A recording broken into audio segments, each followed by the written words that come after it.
Olá, meus amigos do Brasil, tudo bem? Por aí estamos chegando em alto astral, começando a semana, uma semana maravilhosa para todo mundo, ótima segunda-feira. Vamos falar aqui no Visão Geral de um assunto extremamente importante hoje. Você sabe, Visão Geral, todo dia, das 2 às 2h45 da tarde, trazendo personalidades importantes dos diferentes segmentos da nossa sociedade. Antes eu queria te fazer uma pergunta. Alguma vez você já disse ou ouviu alguém falar, por exemplo, eu não preciso de ninguém, eu não preciso dos outros? Será? Para você nascer já dependeu dos outros. Quando você nasceu, quem lhe deu o primeiro banho foram os outros. Na escola, quem lhe ensina são os outros. Se você é patrão, depende do empregado. Se é empregado, depende do patrão. O cliente precisa da loja, a loja precisa do cliente. O paciente precisa do médico, o médico depende do paciente. Às vezes precisamos de um advogado, muitas vezes do agricultor, mas sempre do lixeiro. Dependemos a vida inteira dos outros. Nosso último banho na terra também será dado pelos outros. Que bom que nós também somos os outros na vida dos outros. Até para fazer a entrevista de hoje, eu dependo do outro. Aliás, hoje eu dependo da outra. E a outra hoje é Marina Ramos Antônio, psicóloga, analista de comportamento. O assunto hoje aqui é autismo. E a gente vai conversar muito com ela sobre esse assunto, até porque nós estamos aí, digamos, ainda na semana onde se lembra, onde se conscientiza efetivamente sobre o autismo. Bem-vinda, querida. Prazer. Tudo bem? Obrigada. Prazer todo meu recebê-la aqui. Marina Ramos, a primeira vez que a gente se fala aqui, né? Sobre esse tema, já falei muito com a Renata Michel. Com a Renata. E a Renata, tá bem? Tá bem. Tá bem? Já voltou de Paris ou não? Já, chegou hoje. Chegou hoje? Olha, tava lá curtindo um bocadinho de Paris. Tava curtindo, estudando um pouquinho também. E é bom, né? Viajar é muito bom. É muito bom. Eu acho que o que a gente leva da vida é isso, são os conhecimentos, esses momentos que a gente passa, né? E viajar realmente nos enriquece, nos traz cultura. É muito legal. Marina Ramos Antônio, deixa eu falar um pouquinho de você aqui, psicóloga, analista do comportamento, consultora e supervisora ABA, análise do comportamento aplicada. Isso. Se tiver errado aqui, você vai me corrigir, tá bom? Tá. Analista do comportamento aplicado do autismo pela Universidade Federal de São Carlos, UFSCar, especialista em terapia comportamental pela USP São Paulo, treinamento avançado em comportamento verbal para orientação e implantação de programas comportamentais intensivos para o ensino de habilidades verbais. Graduada em psicologia pela Pontifícia Universidade Católica de Campinas. Belo currículo, hein? Obrigada. Que bom. Bom, nós, embora já tenhamos falado muito sobre esse assunto, e eu costumo dizer que a televisão tem uma audiência rotativa, né? Tem gente que assiste, gente que não assiste, depois vê, depois deixa para ver outra vez, alguém comenta e tal. Vamos começar do começo, né? Vamos. O que é o autismo? Tá. O autismo é um transtorno neurológico caracterizado por 2 pilares principais. O primeiro pilar é o déficit na comunicação e, consequentemente, nas interações sociais, né? Depois eu volto a falar um pouquinho dele. Tá. E o outro pilar são comportamentos repetitivos, estereotipados. No primeiro pilar, que a gente tem a comunicação e, consequentemente, a dificuldade na interação social, a gente tem crianças que têm atraso de fala ou que não vão falar. Né, crianças que podem vir a não falar. E, consequentemente, quando a gente tem um problema na fala, a gente tem mais dificuldade de se comunicar, de interagir, de pedir pelo aquilo que a gente quer. Então, esse é um dos pilares principais para as crianças com autismo. Entendi. É interessante. Claro que não é bem da sua área, né? Você é clínica, mas você não é médica, tá certo? Sim, certo. Mas, por exemplo, uma criança que terá autismo, a medicina já se sabe a partir da concepção? A causa? Não, sim, porque quando a criança está na vida intrauterina, sim. Ela já desenvolve algo que venha a torná-la uma autista ao longo da vida? Hoje em dia a gente não tem exames específicos, por exemplo, como síndrome de Down. A gente já consegue detectar quando a mãe está grávida, fazer uma preparação, o cromossomo 21. 21, Ou perdão. autismo, a gente tem uma porção de genes aí, genes candidatos, uma mutação. Então, não é possível a gente identificar isso durante a gravidez. né? E durante os primeiros meses de vida, ainda é muito difícil, porque a criança ainda está muito primitiva, os comportamentos são muito primitivos. Mas hoje a gente já consegue ter uma detecção precoce, mas não existe nenhum exame específico. O exame, ele é diferencial, é um diagnóstico diferencial. E há crianças que não são diagnosticadas precocemente, que de repente só se vai descobrir isso numa adolescência ou alguma coisa assim? Sim, isso é muito comum nas crianças nos adolescentes que possuem autismo leve, a gente fala. Então, dentro de uma escala aí de 0 a 100, vamos colocar que as crianças que estão lá perto do 0 são as crianças mais comprometidas. Crianças que vão apresentar um déficit cognitivo, uma dificuldade grande na fala, podem vir a não falar, uma dificuldade bastante em relação à independência. Entendi. E na outra ponta, lá perto do 100, a gente tem as crianças mais leves. Marina, você tem um cabelo maravilhoso, mas você pode tirar ele do microfone desse lado aqui? Aqui? Não, esse lado. Isso, aí sim, assim. Porque o microfone é bobo, ele não gosta de cabelo bonito, sabe? Assim para trás. Só o microfone mesmo, viu? Então, querida, deixa eu te perguntar uma outra coisa. Se nesse período que passou-se sem se diagnosticar, tivesse tido um diagnóstico precoce, o tratamento seria infinitamente mais fácil?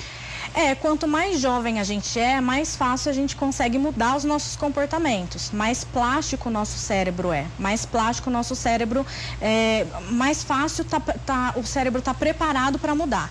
Então, quando uma criança, um jovem chega com 15, 16 anos, a gente vai tratar, mas vai demorar um tempo maior, porque ele já tem uma história de vida.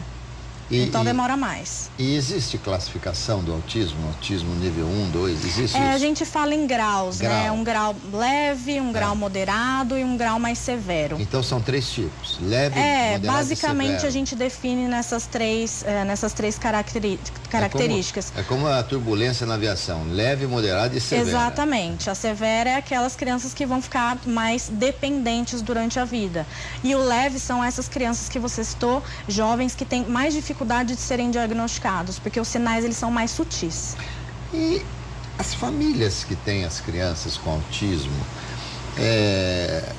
elas às vezes escondem a criança da sociedade, digamos assim, porque batalha-se muito pela inclusão. Sim. Será que o tratamento não tem que começar primeiro na família?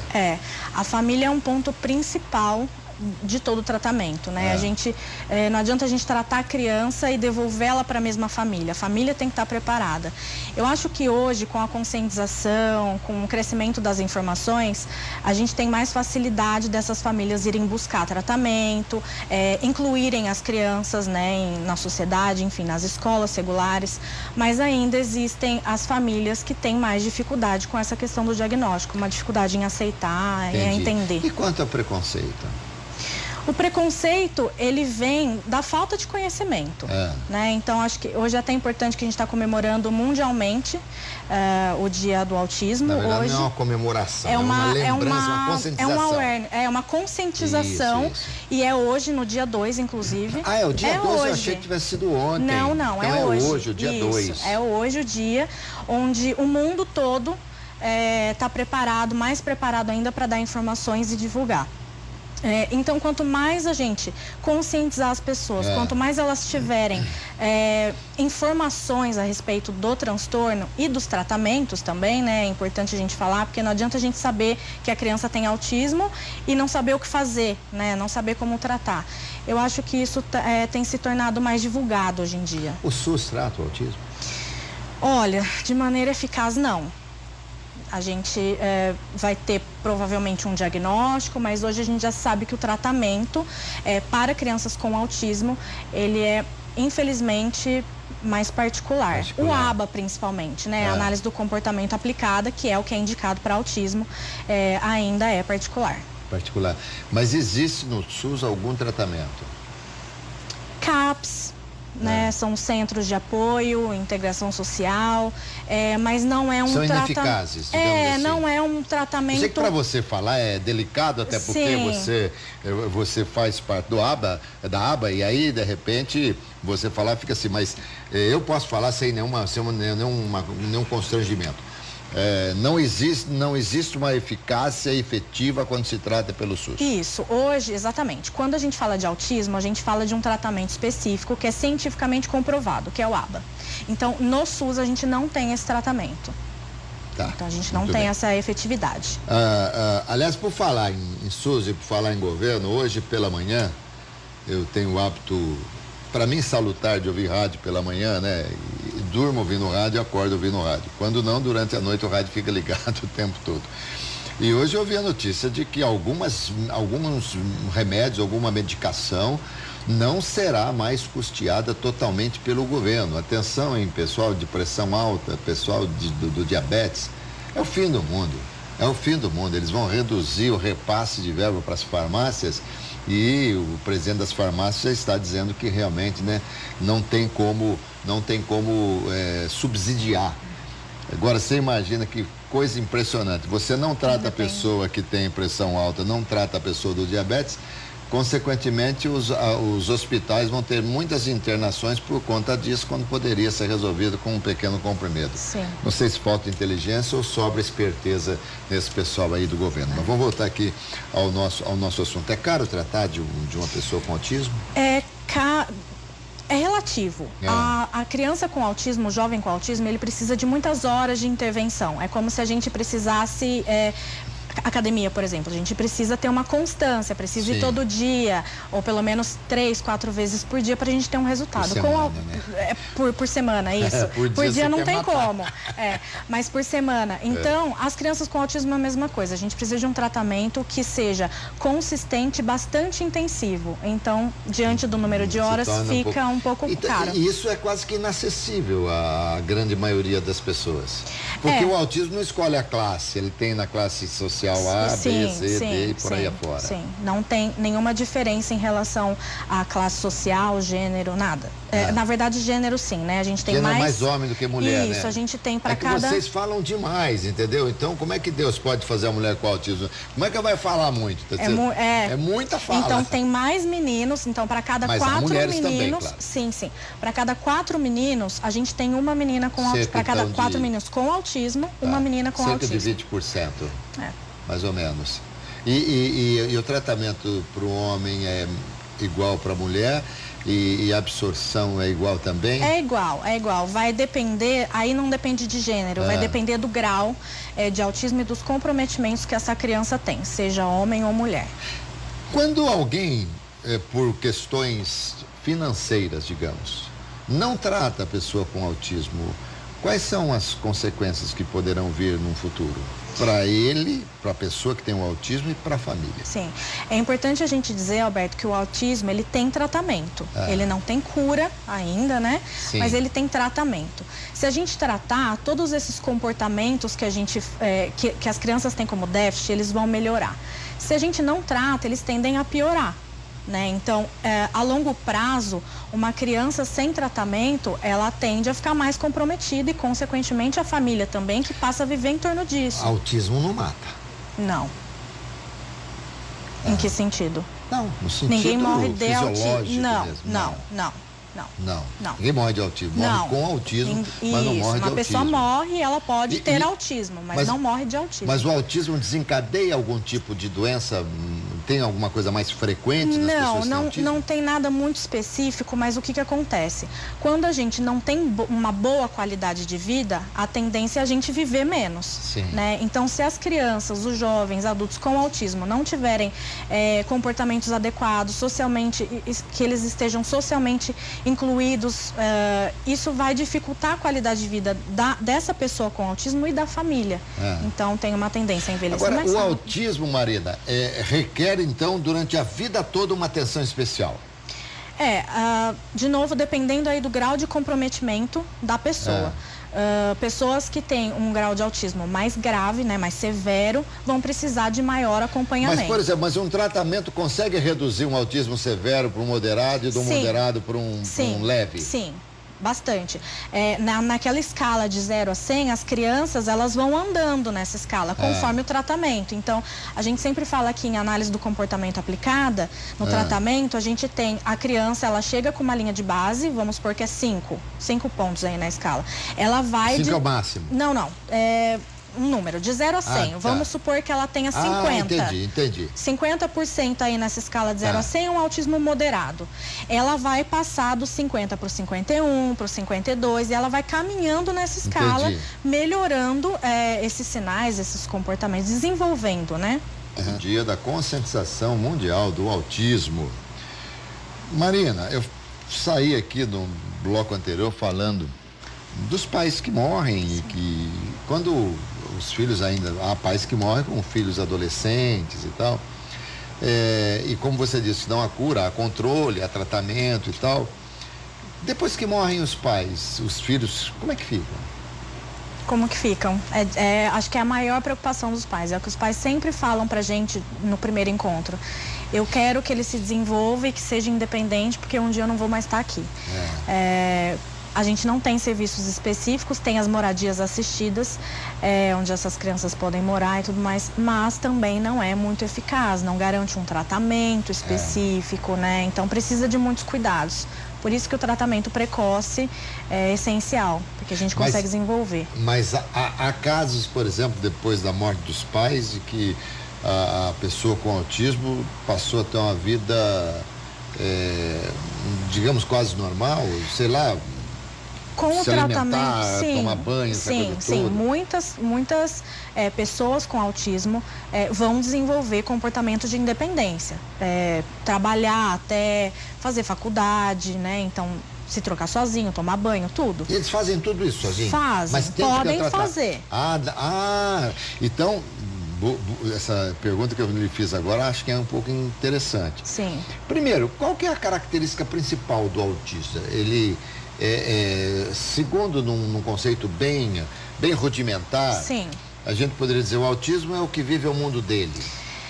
A pessoa com autismo é uma pessoa que tem um desenvolvimento atípico. O que significa isso? É uma pessoa que não se desenvolve assim como as consideradas típicas, né? É um desenvolvimento atrasado.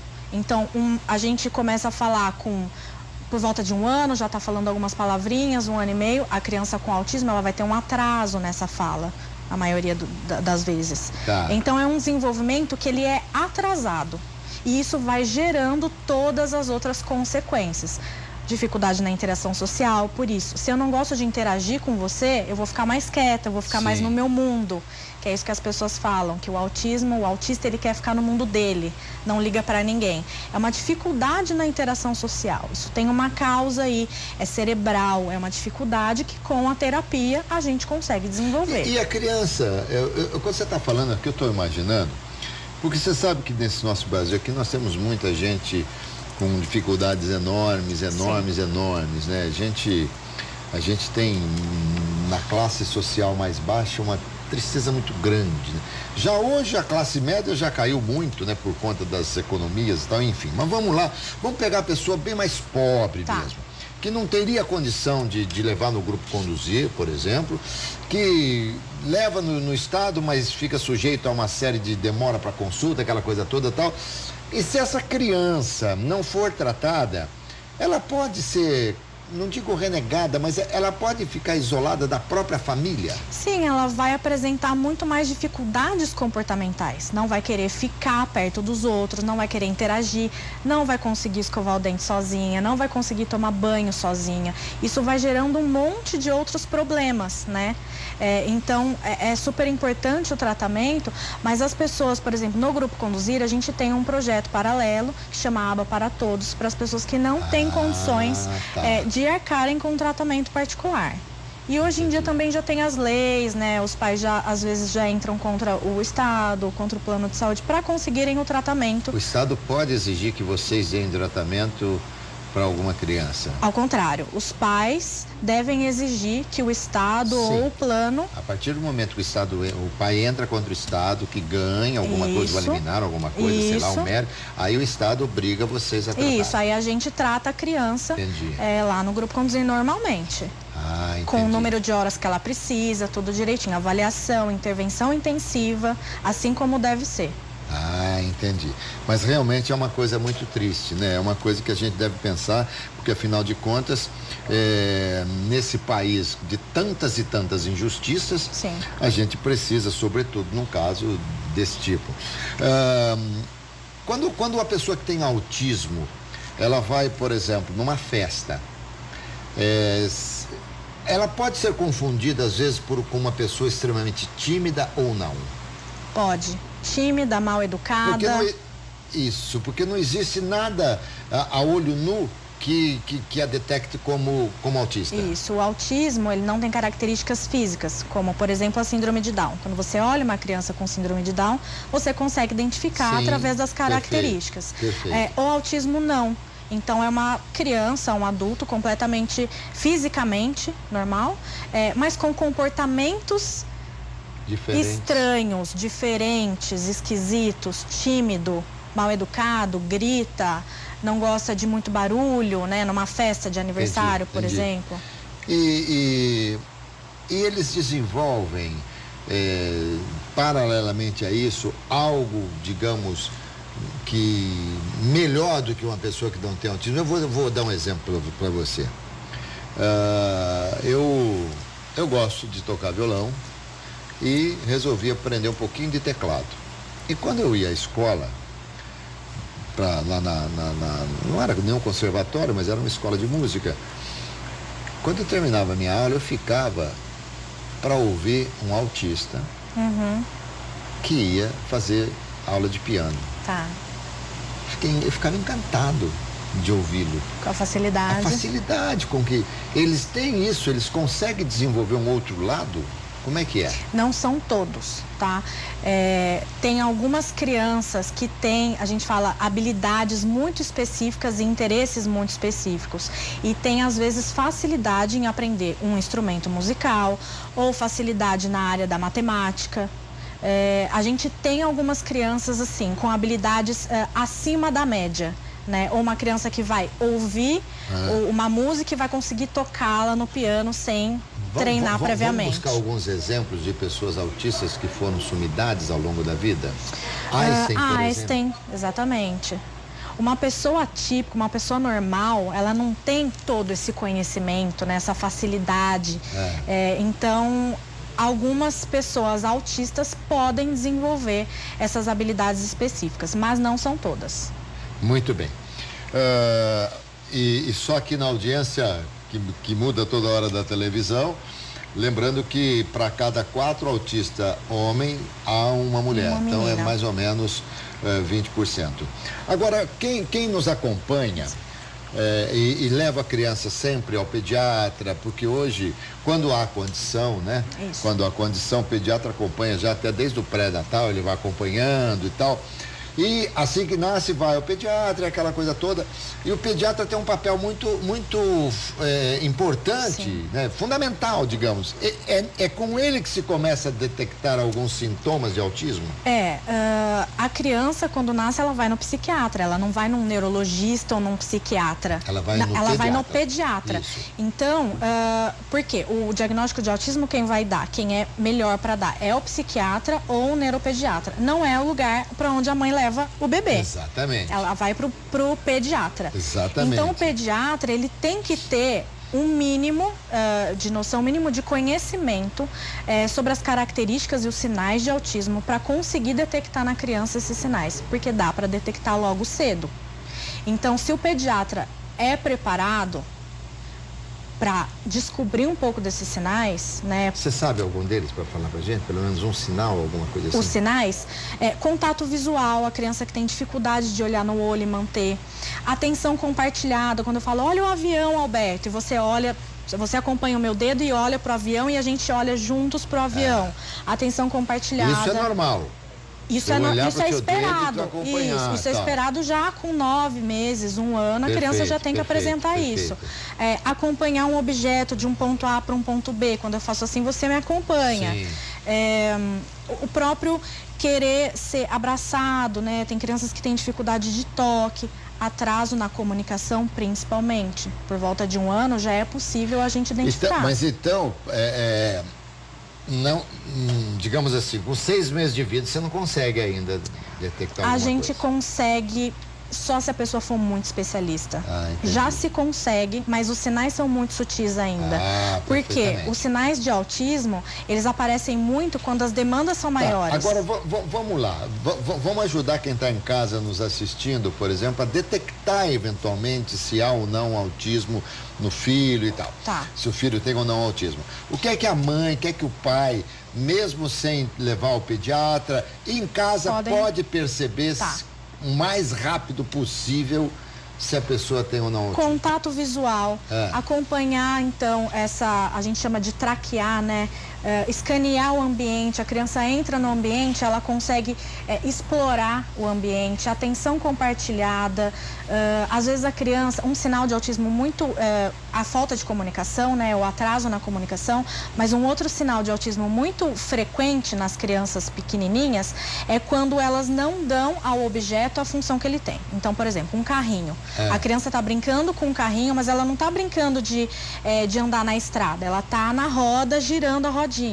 Ou fica vidrada no ventilador, coisas que giram. Então, esses sinais, eles são perceptíveis logo no início, na primeira infância. Entendi. Então, aqueles brinquedinhos, onde você tem os buraquinhos, aquelas peças que se amoldam, que cabem direitinho, aquilo, se a criança consegue, faz tudo certinho aquilo, é um sinal de que ela está se afastando, não tem...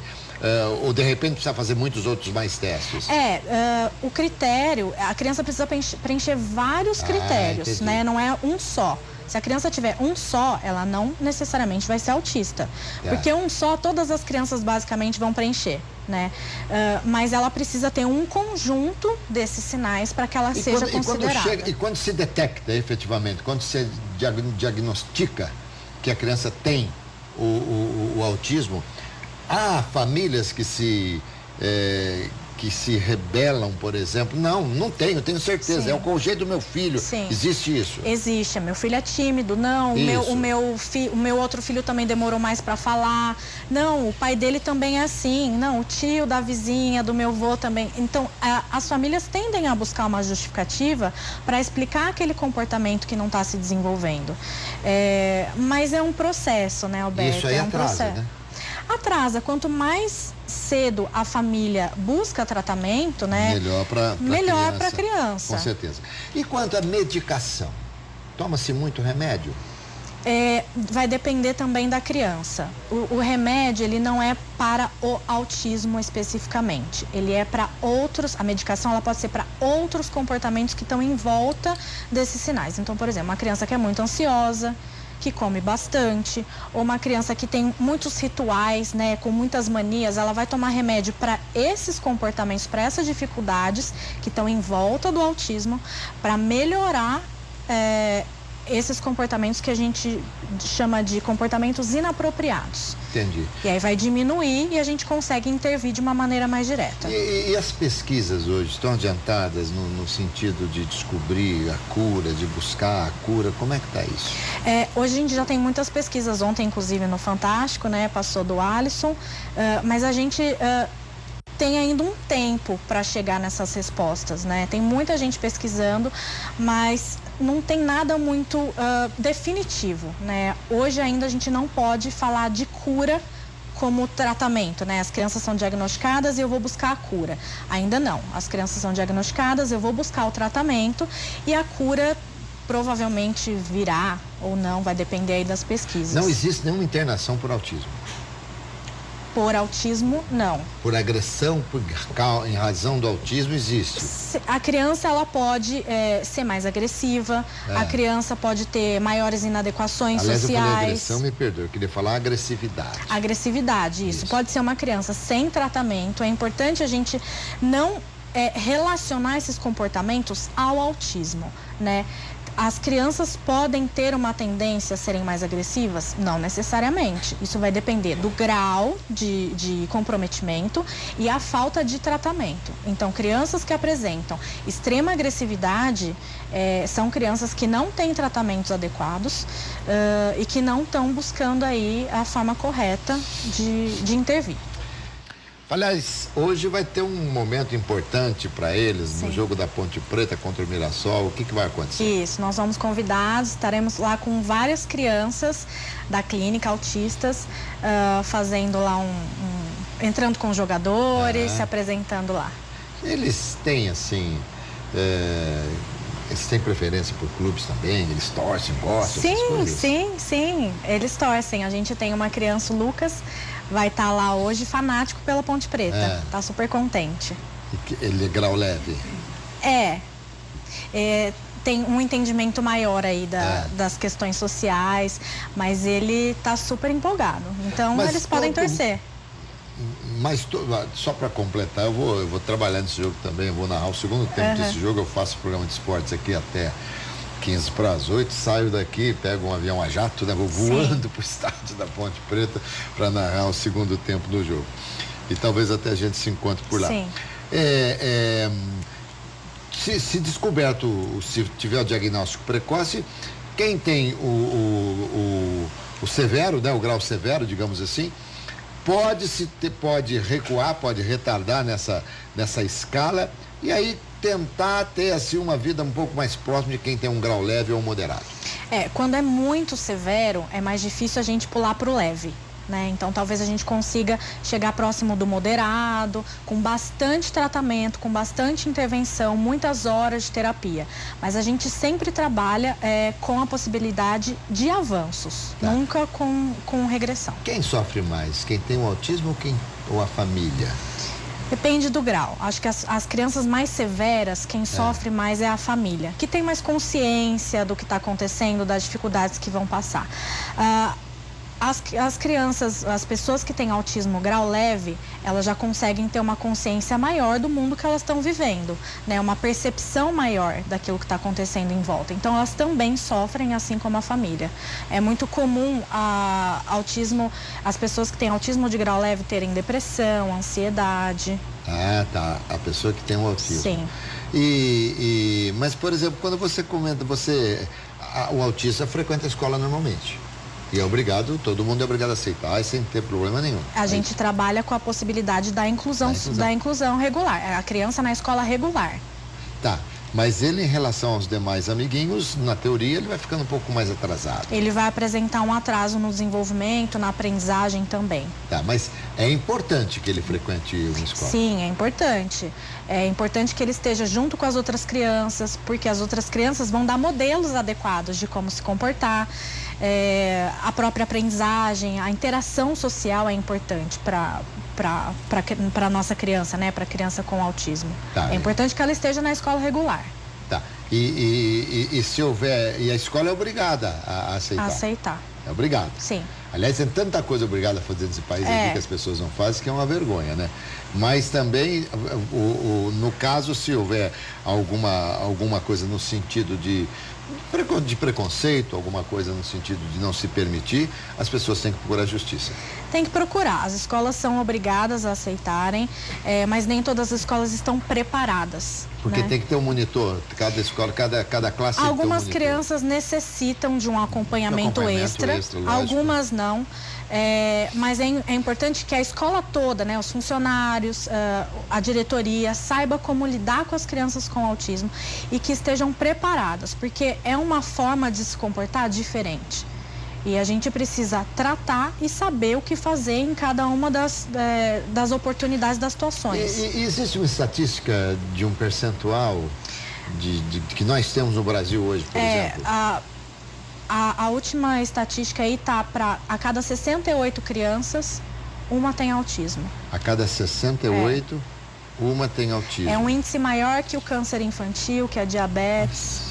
É mesmo, muito grande. Juntas, né? Câncer mais diabetes, mas o índice é bem grande. Muito grande. Se você depois dividir por bloco, para ver quantos blocos de 68 pessoas nós temos no Brasil.